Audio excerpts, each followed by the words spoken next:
Welcome to the Deep Dive. We're the place you come to when you need to understand the most complex topics thoroughly, quickly, and with zero fluff. Today, we are taking on a challenge that truly defines our globalized world. How to understand English when it is spoken by, well, absolutely everyone. It's a really essential deep dive, I think, because English isn't culturally owned by just one place anymore, is it? Not at all. It's the international language. You hear it from influential figures everywhere. Our research really backs this up. We're talking footballers like Cristiano Ronaldo, Bollywood stars like Shah Rukh Khan. Entrepreneurs like Jack Ma. Exactly. And music icons like Adele, they all use English, but, and this is the key thing, the way it sounds coming from each of them, wildly different. And that's the core of our mission today, isn't it? Decoding this whole accent challenge. If you're a learner, or even if you're a native speaker trying to follow, say, international news or sports, you've probably had that moment. You hear someone just think, wow, they're speaking way too fast. Right. And what we want to show you today is that speed. It's almost never the main issue. It's usually the least relevant factor, actually. Yeah. It's the linguistic stuff happening underneath the speech that really matters. Our sources suggest that this idea of speed is often just, well, a convenient label for when your brain can't quite keep up with parsing the sounds. It can't find the word boundaries. Okay, so it feels like speed, but it's something else structurally. Precisely. And we're going to prove that the real hurdles are specific, predictable linguistic things. We're talking about, sounds getting swapped out, words getting aggressively linked together. Like the running words together. Exactly. That plus sounds getting reduced or dropped and big shifts in intonation, the melody of the language. Once you start recognizing these patterns, you stop just listening for individual words and start hearing the overall flow. And that's the shortcut to actually understanding. That's the idea.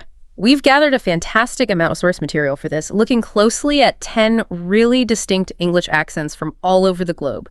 We're going to walk you through each one, break down exactly where understanding usually breaks down. And crucially, how you can train your ear to overcome it. Yep. So, consider this deep dive your masterclass in decoding global English.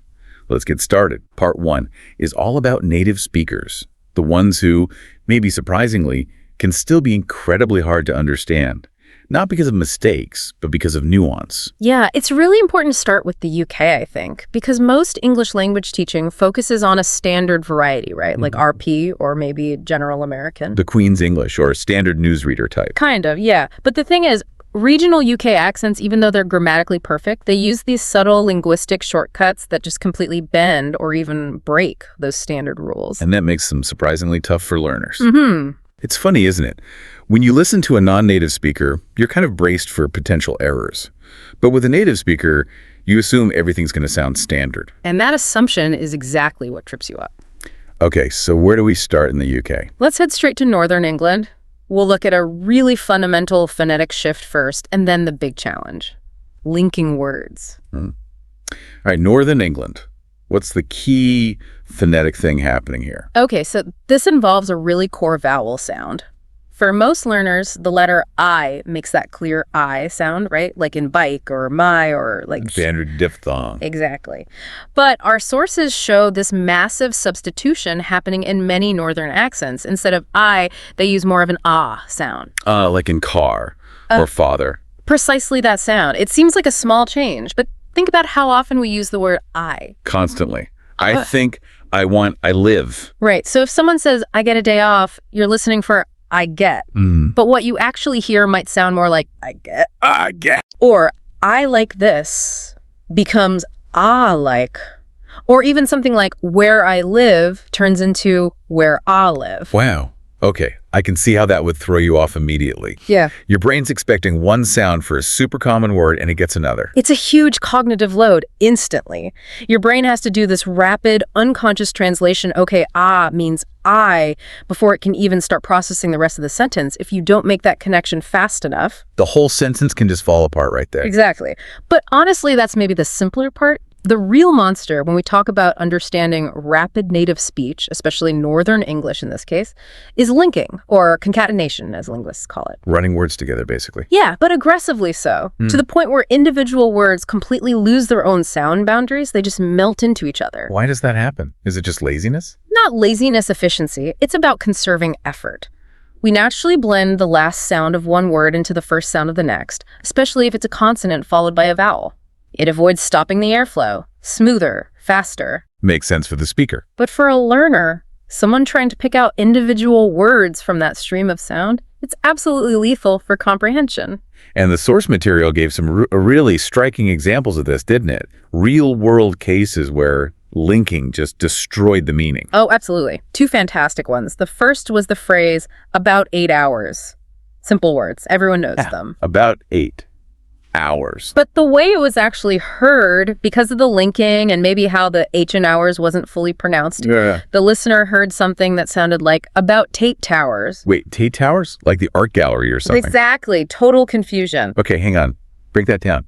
How does about 8 hours become about Tate Towers? That seems like a huge leap. It does, but phonetically it makes sense. The final T sound of about. Variant over. Yeah, it links straight onto the vowel sound at the start of 8. So about 8 starts to sound like about 8 or about Tate. Ah, okay, I hear the Tate now. And then 8 hours, especially if that H in hours is weak or dropped, which happens a lot in fast speech.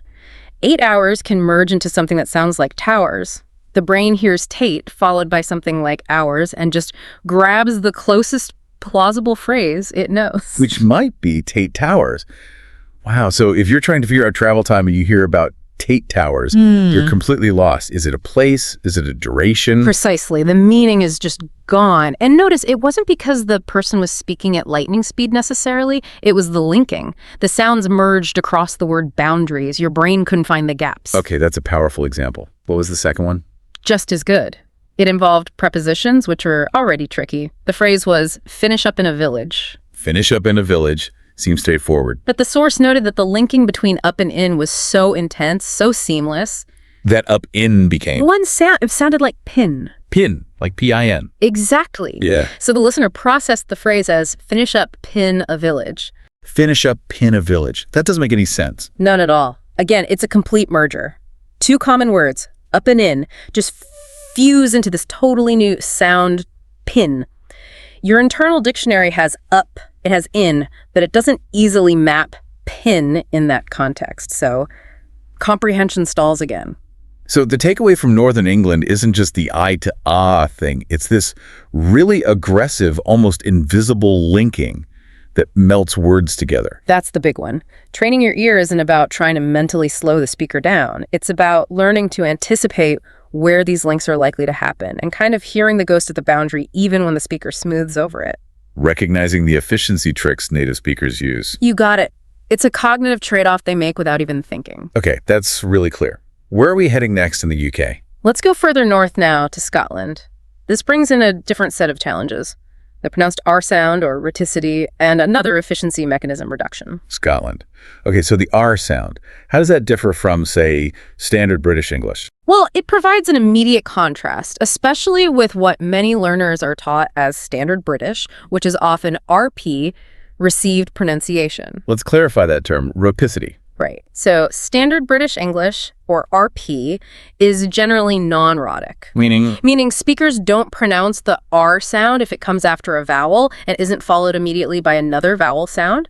So an RP speaker might say sort of, and it sounds more like sort of. The R is silent. Or car becomes k. Okay. But Scottish English, it's typically rhotic. They pronounce the R sound clearly, often with a little roll or a tap, depending on the specific accent. So sort of would sound like... More like sort of, but the R is definitely there. And car would have a distinct R sound at the end. Car. That changes the whole sound of the speech, doesn't it? Absolutely. It gives it a different texture. The source material specifically highlighted this in phrases like sort of on the top of, or too much for them, and in the fresh air. Those R's are very much present, quite pronounced. And I guess for a learner who's maybe spent years listening to non-rhotic English, hearing all those shoot R's suddenly pop up could be surprising. Definitely an auditory surprise. It doesn't usually cause complete misunderstanding on its own, but it forces your brain to constantly adjust its phonetic expectations in real time. That slows down processing. You're thinking, wait, should there be an R there? Okay, so rhoticity is one factor. What's the other thing you mentioned? Reduction. Yes, reduction. This is another huge way native speakers make their speech faster and denser, and it happens in Scottish English just like elsewhere. How does reduction work? It's basically when unstressed sounds, often in function words like and, to, of, have, get weakened, or even disappear entirely. The source had a specific example for this in the Scottish context. It did. A very simple phrase. We go and fly. 3 basic words. We go and fly. In the clip, the word "and" was reduced so heavily, it basically lost its vowel sound. It lost the deed sound. So what was left? Just a faint N or maybe even an M sound, depending on the surrounding sounds. It sounded almost like "we go and fly," or even "we go and fly." We go and fly. Wow. So "and" just evaporates into almost nothing. Pretty much. And think about how crucial a word like "and" is. It's a fundamental connector. Learners rely heavily on these high-frequency grammar words and, to, of. They learn them early. They expect them to be there to structure the sentence. Right. They're like little signposts in the sentence. Exactly. So when a signpost like "and" gets reduced to just this vague nasal hum, the listener loses their anchor point. The structure of the sentence kind of momentarily collapses while their brain tries to figure out what that sound was or what's missing. So in Scotland, you've got this double challenge. The very clear, pronounced R sound, which might contradict your RP training, and then the opposite effect with reduction, where key connecting words almost vanish. Precisely. 2 distinct phenomena, one adding sounds you might not expect, the R's, the other taking away sounds you do expect, like in "and." Both significantly increase the cognitive load of listening. It really shows how the complexity in native speech isn't usually just one single thing, is it? It's often a combination of factors. That's a key point. It's layered. Okay. So we've done Northern England and Scotland. Our UK tour now takes us west, I believe, to Wales and Northern Ireland. That's right. We'll look at a specific pronunciation point in Wales and then something really different in Northern Ireland. The dramatic effect of intonation. All right, Wales. What's the focus here? I know Welsh accents often sound quite melodic. They do have that reputation, but the source pinpointed a specific, maybe subtle pronunciation difference that really marks it out. It's the word garden. Garden. How's that pronounced differently? In, say, standard British English, it often sounds a bit like gotten, right? The R is weak, the ending is clipped. Exactly, that non-rhotic R, again, and the vowel gets shortened. But the Welsh speaker, in our source material, they use a much more defined, fully articulated pronunciation. More like Yarda. More like garden, with a clearly pronounced R sound and a clearer vowel sound in the second syllable. Garden. Ah, okay. So similar to the Scottish rhoticity in a way, but maybe applied differently. Possibly. It's a distinct acoustic marker, anyway. It clearly separates that accent from its RP neighbor. It actually sounds quite clear, quite satisfying to hear. But again, if your ear is turned only to RP's gadun, it's an unexpected variation. And just for context, the audio clip itself, what was the speaker talking about? It was about gardening, fittingly enough. They mentioned enjoying plants and specifically talked about a bud, the little shoot before a flower opens. That's right. And the flower itself. So understanding that specific regional pronunciation of garden was key to placing the accent and following the topic. Got it. So Wales offers a specific phonetic marker. What about Northern Ireland? You said intonation was the big thing there. Yes. This is where things get really interesting and potentially quite confusing for learners, because intonation, the music of speech, the rise and fall of pitch isn't just decoration, it carries meaning. It signals grammar, attitude, emphasis. And the Northern Irish accent uses it differently. Dramatically differently in some cases. The source highlighted a pattern that's much less common in standard British or American English. Linguists sometimes call it the fall-rise intonation contour. Fall-rise. What does that mean? It means instead of the pitch just staying level or dropping at the end of a statement, as is common in many accents, it often goes up and then sharply down again, often on a word you wouldn't necessarily expect to be stressed that way. Can you give an example? The classic one from the source was the phrase, would be a Sunday. Now, if I say that in my standard-ish accent, it's relatively flat, would be a Sunday. Maybe a slight fall at the end. Okay. But the Irish speaker in the clip used that distinct fall-rise pattern. The pitch on the word Sunday lifted up high and then dropped sharply down, would be a Sunday.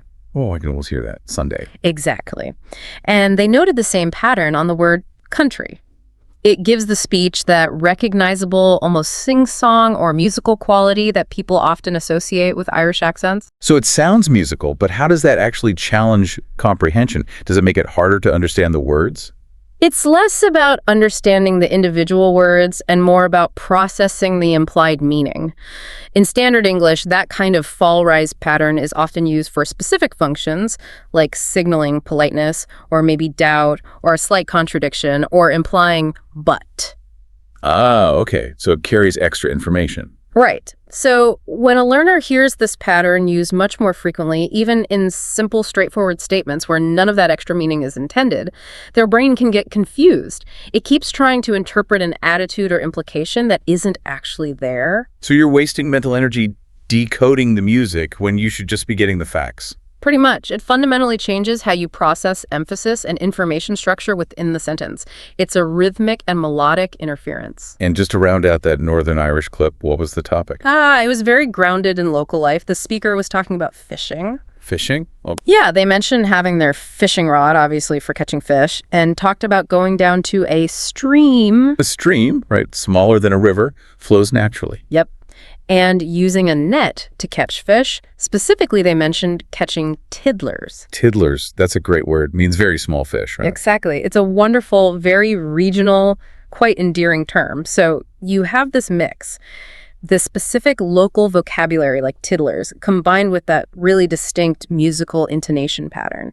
For someone not used to it, it's a substantial comprehension challenge. Okay, so just to recap part one, we've seen that even within the UK, native speakers present real challenges.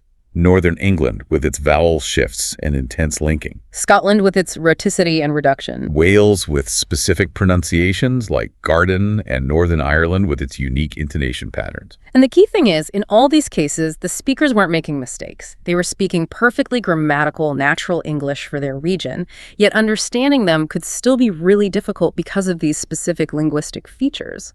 Which sets us up perfectly for part two. Right, because now we shift to non-native speakers. Exactly. And here, the challenge gets layered. You still have the accent itself, the influence of the speaker's first language on their English pronunciation. But on top of that, you now have the added possibility of actual errors in grammar, vocabulary, or pronunciation. So the listener's job gets even harder. You're not just decoding an accent. You might also be correcting mistakes on the fly. You have to be a phonetic decoder, a grammarian, and a sort of contextual translator, all at the same time. It's a much heavier cognitive load. Okay, so where do we start with non-native speakers? Let's begin our journey in Portugal with probably one of the most famous Portuguese speakers of English, Cristiano Ronaldo. Right, football superstar. What did the source highlight about his speech?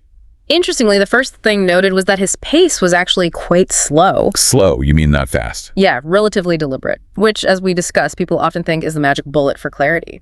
If someone speaks slowly, you should understand them, right? That's the common assumption. Well, the slow pace definitely helped. It gave the listener more processing time. But even with that advantage, his Portuguese accent introduced a couple of specific issues, one phonetic, one grammatical, that were still significant stumbling blocks. Okay, what was the phonetic one? It was centered on the word cups, as in trophies. He was talking about his achievements, mentioning, I think, 200 cups. 200 cups. Okay.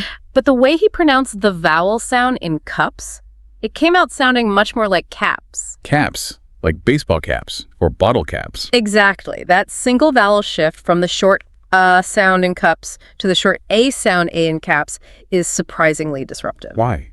It seems like a small difference. It is small acoustically, but huge semantically, because your brain hears the sound keeps and automatically searches its lexicon.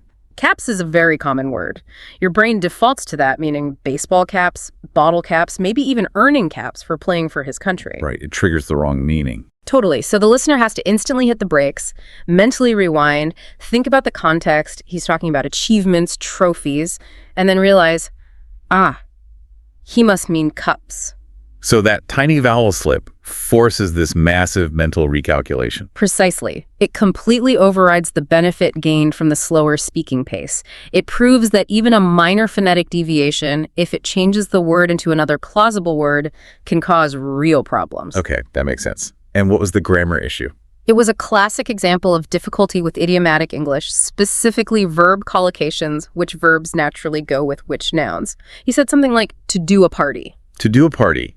Yeah, that sounds a bit off in standard English. We'd say to have a party, or to hold a party, or maybe to throw a party, or to organize a party. But not usually do a party. Right. This is very likely what we call L1 interference. In Portuguese, the verb fazer, to do or to make, is used much more broadly, including for events like parties. So he's likely just translating directly from Portuguese. A direct translation that doesn't quite work idiomatically in English. Exactly. And for you as the listener, again, it requires a little mental correction. You hear do a party. You recognize it's slightly unnatural, and you instantly translate it in your head to have a party or hold a party, while also trying to keep up with the rest of what he's saying with his accent. It just adds another layer of processing effort. Another layer of cognitive strain, exactly. Even if it's minor, these things add up. Okay, so from Portugal and Ronaldo, let's move across the globe to India and another huge star, Shah Rukh Khan. Right. Bollywood icon. What was the challenge here? Was it a thick accent? Grammar errors? Interestingly, no. The initial assessment from the source was actually quite positive about the accent itself. It wasn't described as very thick. So reasonably clear pronunciation? Apparently so, which suggests the basic sound system wasn't the main barrier. The primary challenge identified here was something different, the sheer sophistication of his vocabulary. So not errors, but maybe too good, using very advanced words. Exactly. He used words that, frankly, might challenge even well-educated native speakers if they weren't paying close attention in a casual conversation. Okay, let's break them down. Which words were highlighted? There were 3 noted. First, the adjective candid. Candid, meaning honest, straightforward, frank. Precisely. It implies openness, telling the truth even if it's difficult. It's a fairly formal word. Okay, second word. He used the adverb genuinely. Genuinely. Oh. Meaning sincerely, authentically, in a real way. Right. Again, a good word implies sincerity, but maybe a slightly higher register than, say, really or truly. And the third one, you said this one was particularly interesting. Yeah, the third word was convolute, the verb to convolute. Convolute. That means to make something complex, intricate, difficult to understand. Exactly. And the source noted the context. He was actually saying that he was trying not to make his answer complex or difficult. So he used the complex word convolute to say he wasn't being complex. That's slightly ironic. It is a bit ironic. But setting the irony aside, it's a brilliant example for listeners. When a speaker, native or non-native, uses such advanced, relatively low-frequency vocabulary like candid, genuinely, or especially convolute, what happens in your brain? Well, you have to access that meaning, right? Yeah. It's not an automatic everyday word for most people. Exactly.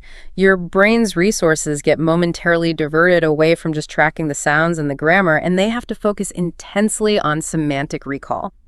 Convolute, right, means make complex. And while you're doing that, you might miss the next part of what the speaker says.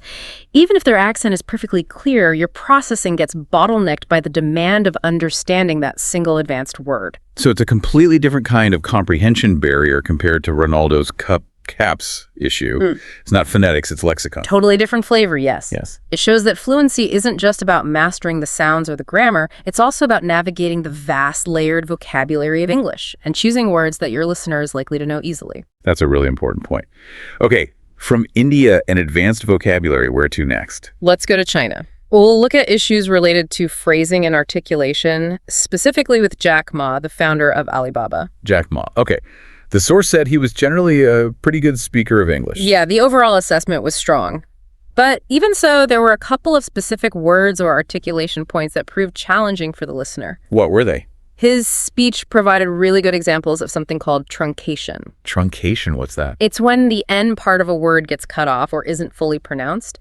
In his case, the example given was the word technology. Technology. How did he say it? The source noted that it sounded more like technolog. That final Y sound, the DZI syllable, was sort of missing or incomplete. Technolog. Yeah. Right, it feels unfinished. It does. And that loss of the final syllable is crucial. Our brains rely heavily on syllable structure and the expected ending of words for quick recognition. Truncation like this can happen for various reasons, maybe breath control, maybe influence from a first language where words don't typically end in that sound or have different stress patterns. But for the listener? For the listener, the word is left hanging, incomplete. If you hear technolog, your brain has to work harder using the surrounding context to fill in the blank and infer that technology was the intended word. Again, it just slows down the real-time processing. Okay, so truncation was one issue. What was the other articulation challenge with Jack Moore? The source mentioned difficulty parsing the word partners. Partners, like business partners. What was the issue there? This likely points to a common challenge for non-native speakers, difficulty with specific consonant clusters that might not exist or work differently in their mother tongue. Consonant clusters, like multiple consonants together without a vowel in between. Exactly. Think about the sounds in partners. You've got that Erkin sequence in the middle, and then the RZ at the end, Partners. That's quite a complex blend of sounds requiring precise coordination of the tongue, teeth, and lips. Right. RT and RZ. If those clusters aren't articulated very clearly, maybe one of the sounds gets softened or blurred. The listener hears a slightly distorted sound pattern. It doesn't perfectly match the partner's template stored in their brain. So again, it demands a bit more effort, a slight mental correction to recognize the word. So it seems with non-native speakers, the difficulty often zeroes in on these really small, specific phonetic details, cutting off the end of a word or slightly blurring a tricky consonant combination. Very often, yes. It's not always about a heavy accent overall. It can be these pinpoint articulation issues within specific words that cause the friction. And that leads us nicely into the next concept, doesn't it? Cross-linguistic interference. Perfectly. We'll explore this with our next speaker, Robert Lewandowski, the Polish footballer. Lewandowski. Okay. The source mentioned his English wasn't maybe as fluent as some of the others. Yeah, perhaps a bit less fluent, but the core message was generally understandable. However, his speech highlighted a very specific, very predictable error related to the H sound. Ah, the letter H. That's a classic difficulty area for speakers of certain languages, isn't it? Absolutely. It's a textbook example of cross-linguistic interference, basically. When the sound rules or habits from your first language, L1, spill over and affect how you produce sounds in your second language, L2, in this case, English. So what was Lewandowski's specific H issue? He said something like, my all family, when the standard English phrase would be my whole family. My all family instead of my whole family. So he dropped the H sound at the beginning of whole. Exactly. He omitted it entirely. Now, the H sound does exist in Polish, but its usage and behavior, especially in connected speech, might be different enough that it leads to it being dropped sometimes in English, particularly at the start of words like whole, have, house. Is this pattern common just for Polish speakers? Oh, no, not at all. It's a pattern seen across multiple language groups. Our sources specifically drew a connection here to other major European languages, like Italian. Italian speakers also traditionally find that English H sound quite tricky to produce consistently, and might often substitute all for whole, or say ave instead of have. So knowing that this is a common interference pattern, that certain language backgrounds make the H sound difficult, actually helps the listener. Immensely. Because if you hear Lewandowski say, my all family, and you know about this potential H-dropping interference, your brain doesn't just get stuck on that sounds wrong. It can immediately think, okay, dropped H, he means my whole family. Yeah. You anticipate the pattern and fill in the gap almost instantly. It makes you a much more efficient decoder. That makes sense. You understand the why behind the variation. Are there other common interference patterns like this? Loads of them. Another really widespread one mentioned in the source is the confusion between the V and W sounds. Oh yeah, V and W. That's a tough one for many learners. Why is that? Well, many languages only have one of these sounds, or they might use a sound that's somewhere in between. So speakers whose first language doesn't clearly distinguish between the English V and W often struggle to produce them differently, or they might substitute one for the other. Can you remind us of the actual difference in how they're made? Sure. The V sound V is what we call a labiodental fricative. Labiodental, lip teeth. Exactly. Your bottom lip lightly touches your upper teeth, and you push air through that narrow gap, creating friction. V, V, V, V. Okay, V, V, V, V, V. Got it. And W. W is totally different. It's a bilabial glide. Bilabial, two lips. Yep. Your lips are rounded and pushed forward slightly like you're about to blow out a candle, and the sound glides from that position. W, W, W, W, W. No teeth involved. W, W, W, W, W. Right. They feel completely different to make. They are made using entirely different parts of the mouth and different actions. But if your native language doesn't force you to make that distinction habitually, learning to do it consistently in English is hard work. And the source mentioned a specific exercise related to this, didn't it, for Indian students? Yes, a very memorable one, because this VW confusion is also quite common among speakers of many Indian languages. The exercise recommended was simply to get the student to repeat the phrase, very windy, 3 times, quickly. Very windy. Very windy, very windy. Try saying it fast. You have to make that rapid shift from the lip to teeth V in very to the rounded lips W in windy. V, W, W, W, W, W. Yeah, it's a quick switch. And what often happens if you struggle with the distinction is that the sounds blur. You might end up saying very windy, substituting W for V, or maybe very windy, substituting V for W. For the listener, this creates acoustic ambiguity. They have to rely more heavily on context to figure out which word was intended. So whether it's the Polish speaker dropping an H or maybe an Indian speaker mixing up V and W, these are predictable patterns rooted in how their first language works. Exactly. Cross-linguistic interference. And again, knowing these patterns exist transforms you, the listener, from being just a frustrated observer of mistakes into an active decoder who understands the underlying mechanism. You're not trying to fix the speaker in your head. You're just recognizing the process. That's the crucial shift in perspective. Okay. Now, before we get to the final, perhaps ultimate challenge, there was one more non-native accent in the mix, wasn't there? A Japanese speaker. Yes, there was. #####8, Japanese accent. And what was the verdict on the Japanese speaker? Was it difficult? Interestingly, no.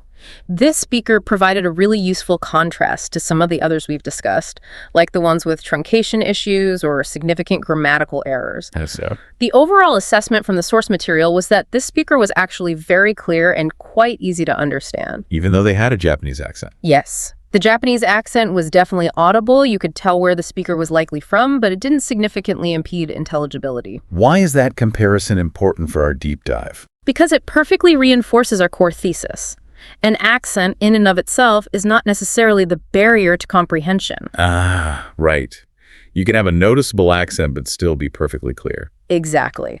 A strong or noticeable accent can coexist perfectly well with high intelligibility, provided the speaker avoids the other major pitfalls we've analyzed, things like really aggressive linking that blurs word boundaries, severe reduction of key sounds, major phonetic substitutions that change word meanings, like cups to caps, or frequent grammatical errors. So the speaker maybe prioritize clarity over trying to sound perfectly native. That seems to be the implication. They might have spoken slightly more deliberately, articulated sounds more carefully, and avoided the extreme shortcuts that can sometimes make even native speech hard to follow, and the listener benefited directly from that clarity. That's a critical distinction.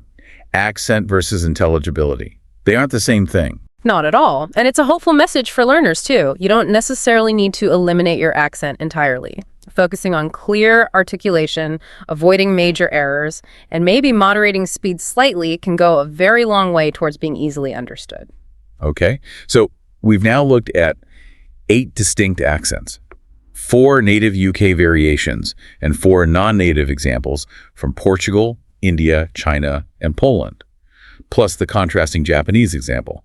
We've seen phonetic shifts, linking, reduction, intonation issues, cross-linguistic interference, grammar errors, vocabulary challenges. Whole range of factors. And now we're ready for the final part. The ultimate test, you called it. Yes. We're returning to native speech, but this time we're drilling down to the hyper-local level. Because accent diversity isn't just about countries or even regions. It can vary hugely even within a single city. Hyperlocal, so within one city. Exactly. This final section really hammers home the point that just being a native speaker is absolutely no guarantee that another native speaker will understand you easily, especially if they're from a different place. And which city are we focusing on? We're focusing on London, a true linguistic melting pot where you can find dramatically different accents, sometimes just a few miles apart, borough by borough. And the specific accent we're zoning in on is? The source material presented the Cockney accent, famously associated with East London, as the ultimate challenge, and the example used was a global superstar known for her distinctive voice, Adele. Adele. Right. She definitely has a very recognizable London accent. So Cockney is being called the ultimate challenge here. Why? Well, Cockney is notorious among linguists and learners alike because it doesn't just tweak standard English pronunciation rules. It often feels like it completely rewrites them. In what ways? You get really dramatic vowel shifts, sounds changing completely from their RP equivalents. You get the famous glottal stop where sounds like T in the middle or end of words get replaced by a little catch in the throat like butter becoming buh. Right, the glottal stop. You often get the sounds becoming F or V, think becomes fink, brother becomes brother, and H dropping at the beginning of words is very common too. Plus, the rhythm is often very fast, very clipped. So it's multiple features all hitting you at once. Exactly. It's far more structurally different from RP than, say, the controlled rhoticity we heard in Scotland or the garden pronunciation in Wales. Cockney employs these really aggressive phonetic shortcuts that can just be completely opaque if you're not accustomed to them. And did the source material back this up? Did the listener find Adele hard to understand? Hard to understand? That's putting it mildly. The source provided the perfect, almost shocking confirmation of Cockney's difficulty. It serves as a real linguistic reality check. What was it? The person analyzing the audio clip, someone who had, remember, successfully navigated Northern linking, Scottish reduction, Portuguese vowel shifts, Indian vocabulary, Polish H dropping, all of that. Yeah. They stated quite clearly that they could not understand Adele's anecdote without switching on the subtitles. Wow. Needed subtitles for Adele. A native English speaker needing subtitles for another native English speaker. Staggering, isn't it? But it absolutely confirms the point. This listener failed completely when faced with this highly localized London accent, despite succeeding with all the other complex variations. So it definitively wasn't about speed then. It was the nature of the accent itself. It had to be. The fundamental deviation from the listener's expected phonetic and rhythmic patterns was just too great. The wholesale abandonment of standard rules was the barrier. Okay, let's get into the specific example. What was Adele talking about in the clip where the listener needed subtitles? She was telling an anecdote about meeting one of her idols, Beyoncé. Okay, Adele meeting Beyoncé. What were some of the specific words or phrases mentioned that might have caused trouble?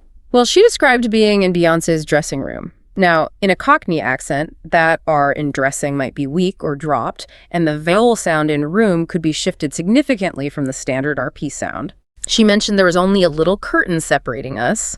Again, think about the T and little and curtain likely candidates for glottal stops, little cooing, and their R and curtain probably gone too. Right. And she said Beyoncé was having her makeup done. Crucially, in rapid Cockney, that H at the start of having and her would almost certainly be dropped. So having her makeup done. Exactly. Which echoes the H dropping we saw as a cross-linguistic interference issue with Lewandowski. But here, it's a standard feature of a native English accent. That's fascinating. So the listener is battling dropped H's, glottal stops instead of T's, shifted vowel sounds, all at the same time. All at once. Words like room or done might sound completely alien if your ear is only tuned to a more standard pronunciation. And what was the climax of the story? The climax was Adele describing seeing Beyoncé again later and being so overcome with emotion that, as she put it, she went out on me hands and knees and cried. On me hands and knees. Dropped H in hands, maybe a different vowel sound? Exactly. That combination, the rapid pace, the dropped consonants, H's, T's, the unique vowel qualities, maybe even slightly non-standard grammar or phrasing, typical very informal Cockney, it all combines to create this dense, almost coded linguistic barrier. It's nearly impenetrable without significant prior exposure or, as the source listener found, subtitles. It is genuinely illuminating to realize that Adele's speech, coming from a specific, highly localized English tradition, could be structurally more difficult for another native speaker to decode than, say, the English of the Japanese speaker, which had an accent but prioritized clarity, or even the accented English of Ronaldo or Lewandowski, where the errors might be more predictable. It forces us to confront a really important truth about language. Linguistic difficulty isn't absolute, it's always relative.